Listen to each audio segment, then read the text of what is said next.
বৰ্তমান গুৱাহাটীত মই ক'বলৈ গ'লে এই কৰোণা কালতে গুৱাহাটীলৈ গুচি আহিলোঁ। আৰু কৰোণাত গুৱাহাটীলৈ কেলৈ গ'লি হয়নে? ইমান এতিয়া নগ'লে নহয়নে? এইবিলাক প্ৰশ্ন সাধাৰণতে মোক মানুহে কৈছিলে যেতিয়া মই গুৱাহাটীলৈ গুচি আহিছিলোঁ। কিন্তু গুৱাহাটীলৈ অহাৰ পাছত দেখিলোঁ কোনজনী কৰোণা চলি আছে মই ধৰিবই নোৱাৰা পৰা নাই। ইফালেও মানুহ সিফালেও মানুহ, মাস্ক পিন্ধিও মানুহ, মাস্ক নিপিন্ধাকৈ মানুহ, ক'বলৈ গ'লে মাস্ক নিপিন্ধা মানুহ বহুত বেছি। তো সেইটো কাৰণে ভাবিলোঁ আহি চাগে ভালেই কৰিলোঁ। কিন্তু অহাৰ পিছত কথাটো হৈছে মানে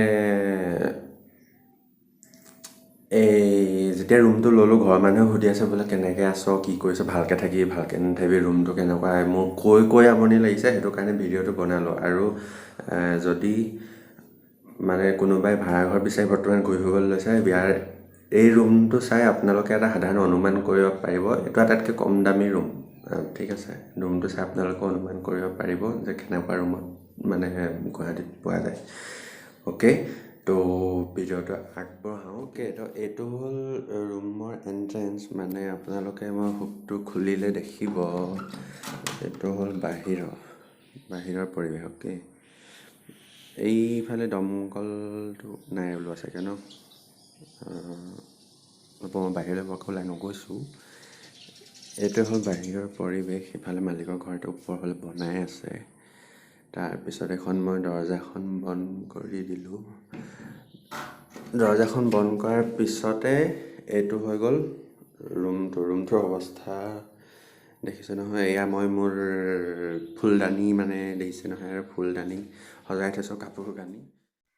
গুৱাহাটীত যেতিয়া মানে থাকিবলৈ আহিব নহয়, ভাড়াঘৰ যেতিয়া ল'ব, তেতিয়াহ'লে এটা কথা সদায় মনত ৰাখিবলগীয়া কথাটো হ'ল মানে বহুত বস্তু, যিহেতু ছিংগল ল'ৰা, বহুত বস্তু গোটাই একো লাভ নাই। কাৰণ ৰুমটো আপোনাৰ হয়তো আকৌ কামৰ কাৰণে ক'ৰবালৈ বেলেগ জেগাত ট্ৰেন্সফাৰ হ'বলগীয়া হ'বও পাৰে।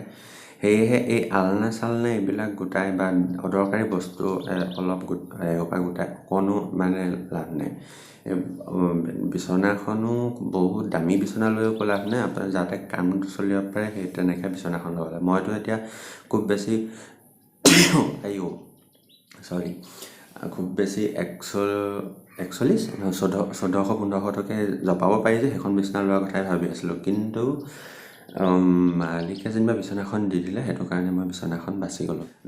আলনা চালনা বস্তু এতিয়ালৈকে একো লোৱা নাই। মানে কিয়, আকৌ নতুনকৈ যেতিয়া ঘৰলৈ ট্ৰেন্সফাৰ হ'ম তেতিয়া বস্তু বাহিনী লোৱা দিগদাৰ হ'ব। সেইটো কাৰণে ৰছী বান্ধিছোঁ, ৰছী বান্ধি কাপোৰবিলাক এনেকৈ থৈ দিয়া আছে। অ'কে, মই এতিয়া বৰ্তমান যিটো ৰুমত আছোঁ, ৰুমটোৰ ভাড়া হ'ল 2500, লাইটৰ বিল এক্সট্ৰা। ৰুমটো এটাই ৰুম, লগতে কিটচেনটো আছে, লেট্ৰিন বাথৰুম বাহিৰত। তো এইডাল হৈ গ'ল মপাৰ ঘৰটো মচিবলৈ চাবোনৰ কেছ মাটিত থৈ দিয়া আছে।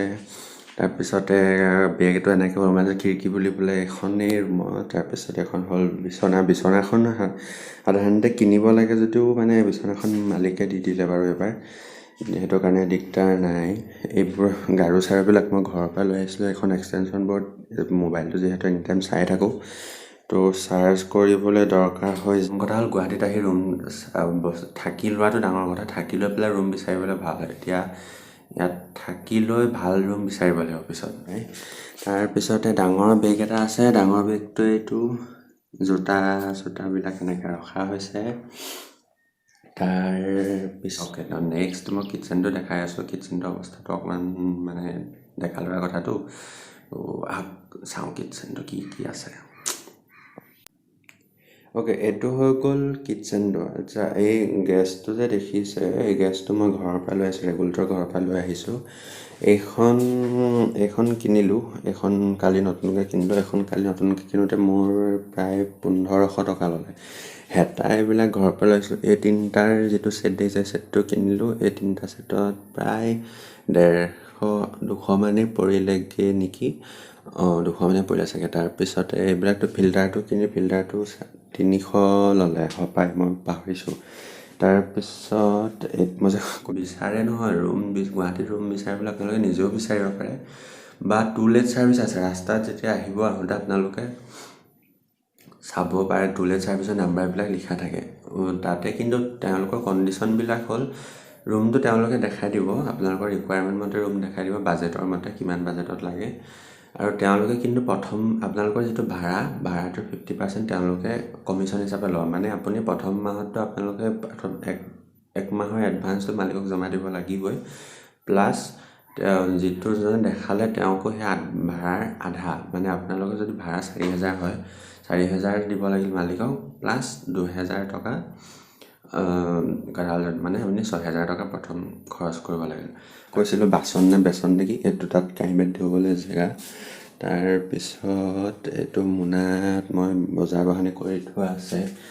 এইফালে ওলমাই থৈছোঁ আপোনাৰ পাচলি কেইটামান আৰু এইফালে মিঠাই কেইটামান আছে। তাৰপিছত এইটো মানে এইটো যে এইটোত ভিতৰত খোৱা পানী জমা কৰি থোৱা আছে, আৰু সিফালে এটা খালী বাল্টি আৰু এটা খালী হেৰি ৰাখি থোৱা আছে কেতিয়াবা স্পেয়াৰ কামত।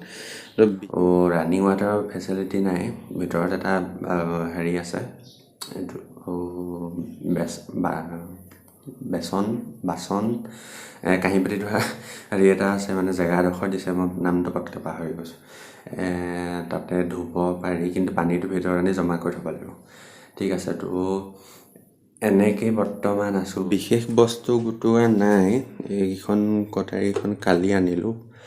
কালি আনি এইবিলাক আকৌ মায়ে আকৌ বান্ধি দি পঠাইছিলে ঘৰত। ঠিক আছে, তো এইটোৱে আৰু মানে মোটামুটি।